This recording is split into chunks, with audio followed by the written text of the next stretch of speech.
So this week a video came out online that features one of the best sword fights you'll ever see captured on film. It was truly amazing, and there'll be a link to it in this video and a link to it in the description below if you haven't seen it already, which, if you're subscribed to my channel, you probably already have. I've been a bit busy this week, so unfortunately this can't be too long a video. I thought to myself, in the spirit of this incredibly practical and realistic and gritty sword fighting video that's been released, I'm going to talk about 5 of the worst, most ridiculous, crazy, insane, weird sword fights that I could find in movies.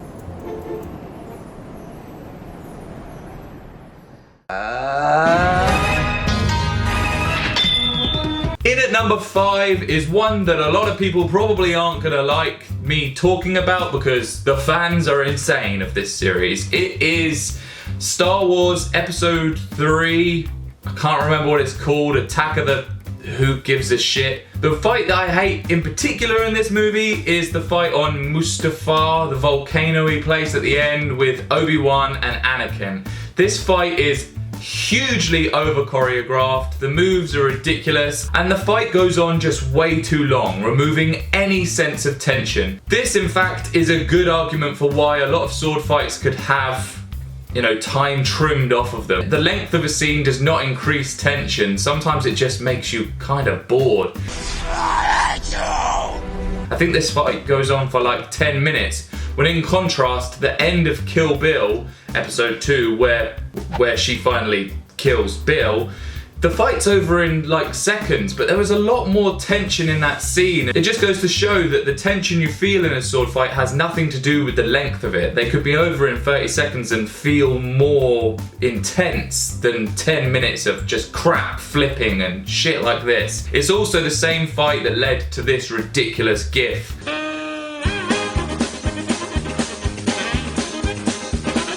I will at some point be talking about the entire Star Wars saga in terms of the sword fighting in it, so I don't really want to talk about it too much because this video is going to be long. It's going to be about sword styles, the lightsaber as a weapon. I've got a lot planned and it's going to be a big one. But I am comfortable to say that this is probably my least favourite of any of the sword fights in Star Wars.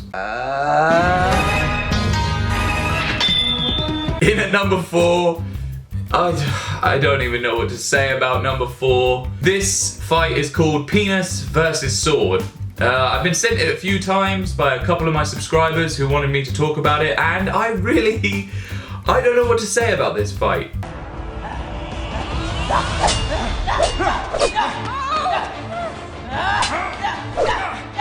As you can see for yourselves, it's a little bit odd.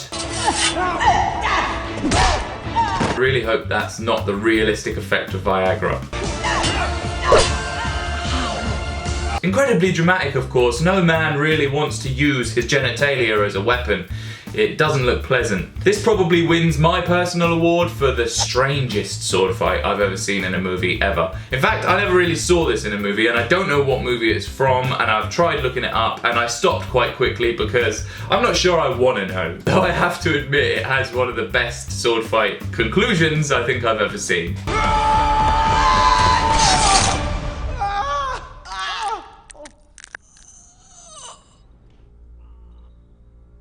I always dreamed I would die this way. In at number 3, I feel it's only fitting to add Deathstalker 3. This is a sword fight that I made a video about recently, so I'm not going to talk at length about it, but it's bad. It's slow.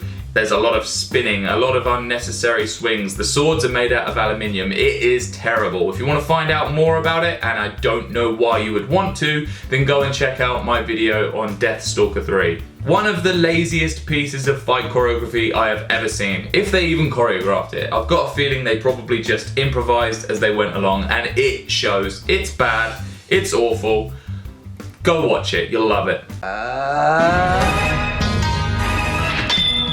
In at number 2 is our hero, our savior, our one true and only sword master, Brian Danner. Yeah. Brian Danner is back, and this time he's appearing in a fan-made live action version of Sword Art Online. And you can guess how good the sword fighting is. The video is called Sword Art Online, the beta test. Obviously it's based on the popular anime series. Just go watch that. As you would expect from the sword master Brian Danner, there's a lot of spinning, a lot of telegraphing, a lot of ridiculous shit, basically. It's not good. It's bad. It's all of the worst bits of movie choreography that I'm pretty sure Brian Danner invented. That's right, Brian, I am placing you personally responsible. You are the reason that sword fights in movies look like this instead of looking like this.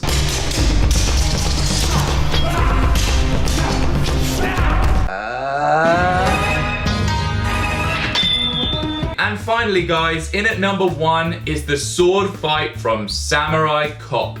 This movie is so bad that it's good. I well recommend watching it. I watched the whole thing and it just got better. It was amazing how bad it was. And I should know, I recently watched The Room. How much is it? It'll be $18. Here you go, keep the change. Hi, doggy. You're my favorite customer. That's right. And I lived. And of course, the sword fight is no exception to that rule. It is terrible, slow, sluggish, lots of ridiculous moves.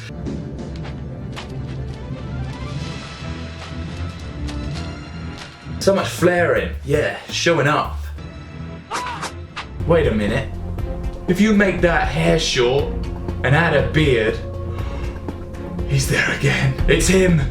I know it's you, Danner. I know it's you. Oh my God, he's everywhere. He has been there all along. He is responsible for every major sword fight in films and TV shows.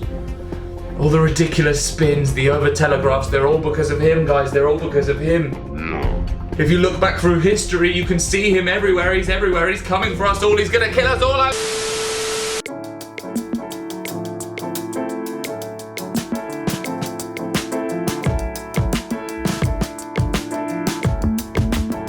If you get this message, tell my mother I love her.